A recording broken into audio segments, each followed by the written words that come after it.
तो बेटा अगर मैं सोलिबिलिटी को बताना चाहूं, सिंपल सोलिबिलिटी को बताना चाहूं कि भाई सोलिबिलिटी क्या चीज है, तो सोलिबिलिटी जो है ना बेटा वो इनवर्सली प्रोपोर्शनल है किसके, साइज ऑफ आर पार्ट के। अगर आर पार्ट बड़ा है तो सोलिबिलिटी कम हो जाएगी, बट सोलिबिलिटी जो है ना बेटा वो डायरेक्टली प्रोपोर्शनल है किसके, नंबर ऑफ आर पार्ट के।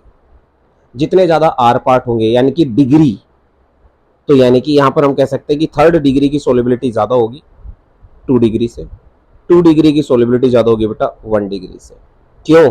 क्योंकि इस डायरेक्शन में जब हम जाते हैं तो जो सरफेस एरिया है कांटेक्ट का वो कम होता चला जाता है, ऑफ कांटेक्ट वो कम होता चला जाता है, डिक्रीज होता चला जाता है। वो डिक्रीज हो जाएगा तो आर पार्ट का वाटर मॉलिक्यूल के साथ इंटरेक्शन कम होगा, इंटरेक्शन कम होगा तो सोलिबिलिटी बढ़ जाएगी। ठीक है, मतलब अगर मैं तुमसे कहूं कि बताओ बच्चों मेरे पास दो मॉलिक्यूल है, मॉलिक्यूल ए, मॉलिक्यूल बी। मॉलिक्यूल ए जो है वो है मेरे पास CH3 CH2 CH2OH, और मेरे पास मॉलिक्यूल है बेटा CH3 CHOH CH3। तो बेटा किसकी सोलिबिलिटी ज्यादा होगी, डिग्री देखो सर, इसकी डिग्री है 1 और इसकी डिग्री है सर 2, तो जिसकी डिग्री ज्यादा सोलिबिलिटी उसकी ज्यादा। सर और बताओ, हाँ लो क्यूटी और डोली भी ले लेते हैं।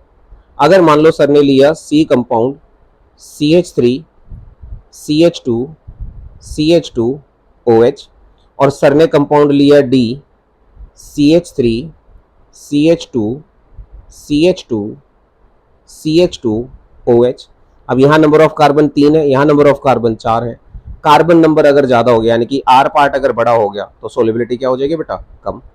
तो इसका मतलब सोलिबल कौन ज्यादा है, क्यूटी ज्यादा सोलिबल है। तो इस तरीके से ध्यान रखना है सोलिबिलिटी का फैक्टर। सोलिबिलिटी का फैक्टर तो समझ में आ गया सर, अब आप हमें बॉइलिंग पॉइंट और समझा दो। बी पॉइंट पे अब हम आ जाते हैं बेटा बॉइलिंग पॉइंट पे। ये भी बहुत इंपॉर्टेंट है बेटा बॉइलिंग पॉइंट। सर कैसे, अभी समझा देंगे बेटा 2 मिनट में। देखो यहां पे जो ये बॉइलिंग पॉइंट है ना बेटा, बॉइलिंग पॉइंट याद रखना क्या होता है, टेम्परेचर होता है सर। ओ हो आपने तो आंखें ही खोल दी, नहीं अब खुलेंगी आंखें। Temperature at which the vapour pressure of liquid becomes equal to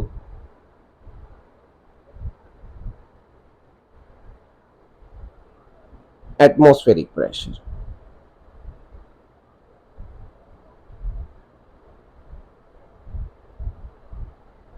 कब, ऐसे नहीं, एट इक्विलिब्रियम, इक्विलिब्रियम पर the temperature at which the vapour pressure of liquids become equal to the atmospheric pressure, इसे हम बॉइलिंग पॉइंट कहते हैं।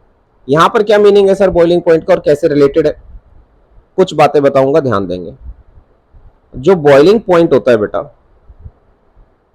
वो directly proportional होता है बेटा वेंडरवॉल फोर्सेस के। वेंडरवॉल फोर्सेस कौन सी होती है सर, जो मॉलिक्यूल्स के बीच में एग्जिस्ट करती है। ठीक है, गैसियस मॉलिक्यूल के बीच में एग्जिस्ट करती है, मॉलिक्यूल मॉलिक्यूल के बीच में जो फोर्स एग्जिस्ट करती है उसे कहते हैं वेंडरवॉल फोर्सेस। अच्छा जी, हाँ, ये जो वेंडरवॉल फोर्सेस होती हैं ये डायरेक्टली प्रोपोर्शनल होती है बेटा मॉलिक्यूलर मास के। यानी कि अगर किसी का मॉलिक्यूलर मास है तो उसकी वंडरवॉल फोर्सेस ज्यादा है, वंडरवॉल फोर्सेस ज्यादा है तो इसका मतलब बॉइलिंग पॉइंट ज्यादा है। बहुत बढ़िया सर। ये जो वंडरवॉल फोर्सेस होती हैं ये डायरेक्टली प्रोपोर्शनल होती हैं बेटा सरफेस एरिया के। हाँ हाँ, सरफेस एरिया, अगर सरफेस एरिया ज्यादा है तो इंटरेक्शन ज्यादा होगी, इंटरेक्शन ज्यादा है तो वंडरवॉल फोर्सेस ज्यादा होगी। पक्की बात, पक्की बात। जो ये मोलिकुलर मास है, जो ये मोलिकुलर मास है ये डायरेक्टली प्रोपोर्शनल होगा बेटा किसके, नंबर ऑफ कार्बन के। भाई ऑब्वियसली अगर कार्बन नंबर बढ़ते जाएंगे तो बॉइलिंग पॉइंट, मोलिकुलर मास बढ़ेगा, मोलिकुलर मास बढ़ेगा तो वंडरवॉल फोर्स बढ़ेगी। हाँ जी, बट अगर मैं सरफेस एरिया की बात करूं तो सरफेस एरिया जो होता है बेटा वो इनवर्सली प्रोपोर्शनल होता है डिग्री के। डिग्री। काम की बात क्या आई सर यहाँ पे, काम की बात ये आई कि बेटा हम इन दो ही चीजों को मेजर कर सकते हैं जो देख सकते हैं हम अपनी आंखों से। नंबर ऑफ कार्बन काउंट कर सकते हैं हम आसानी से, और बेटा और क्या काउंट कर सकते हैं, डिग्री देख सकते हैं। ये दो चीजें हम देख सकते हैं ना। तो बस अब इन दो चीजों के बिहाफ पर अगर मैं बॉइलिंग पॉइंट को डिफाइन करना चाहूं, सिर्फ इन दो चीजों के बिहाफ पर अगर मैं बॉइलिंग पॉइंट को डिफाइन करना चाहूं तो कैसे डिफाइन करूंगा? बहुत सिंपल तरीके से मैं लिखूंगा कि भाई किसी भी कंपाउंड का जो बॉइलिंग पॉइंट है वो डायरेक्टली प्रोपोर्शनल है नंबर ऑफ कार्बन एटम्स, और जहां number of carbon atom same हो जाए वहां पर किसके डायरेक्टली इनवर्सली प्रोपोर्शनल है बेटा? डिग्री के। जहां कार्बन सेम हो जाए वहां डिग्री का रूल अपनाए, और जहां डिग्री फेल हो जाए वहां पर नंबर ऑफ कार्बन काउंट कर जाए। बस पहले किसको देखना है? नंबर ऑफ कार्बन को देखना है, उसके बाद डिग्री को। हैं जी? हाँ जी। जरा एग्जाम्पल देकर समझाओ तो और मजा आ जाए। बिल्कुल लो, अब मैंने यहाँ पे एग्जाम्पल लिखा, मान लो ए CH3 CH2 CH2 CH2 OH, ठीक है सर। फिर मैंने एग्जाम्पल लिखा CH3 CH2 CH OH CH3, बिल्कुल सही। थर्ड एग्जाम्पल लिखा CH3 CH CH3 CH2 OH, हाँ जी सर। उसके बाद अगला कंपाउंड लिखा मैंने CH3 C CH3 CH3 OH। ये चारों के चारों आइसोमर्स है ब्यूटेनॉल के, चारों के चारों उसके आइसोमर है, ठीक है। तो अब अगर मैं इनको अरेंज करना चाहूं increasing order of their boiling point, increasing order of their boiling point, तो सर कैसे करेंगे? बड़ा आसान तरीका है बेटा, बड़ा आसान तरीका है। क्या करना है आपने? देखो डिग्री देखो सबसे पहले, क्योंकि यहाँ पे कार्बन नंबर क्या है? सबके सेम है। कार्बन नंबर क्या है बेटा? सबके सेम है।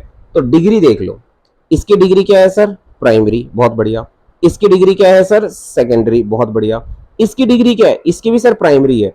इसकी डिग्री क्या है? इसकी डिग्री है सर थर्ड डिग्री।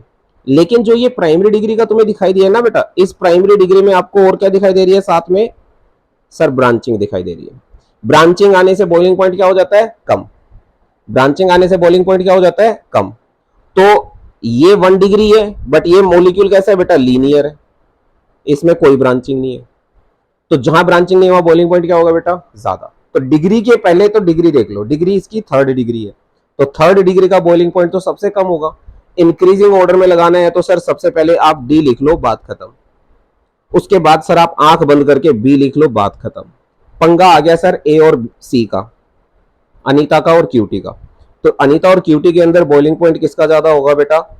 अनीता का बॉइलिंग पॉइंट ज्यादा होगा, क्योंकि ये लीनियर मॉलिक्यूल है, ब्रांचिंग नहीं है। यहाँ ब्रांचिंग आ गई है, तो इसका मतलब क्यूटी हार गई और अनीता जीत गई। तो सबसे ज्यादा बॉइलिंग पॉइंट किसका है बेटा? ए का है। क्लियर? तो बॉइलिंग पॉइंट टर्म्स क्लियर होगी। बॉइलिंग पॉइंट कैसे आइडेंटिफाई करना है ये समझ में आ गया, बहुत बढ़िया। तो ये हमारी फिजिकल प्रॉपर्टीज थी जो हमने अल्कोहल से, फिनॉल से रिलेटेड हमने स्टडी कर ली।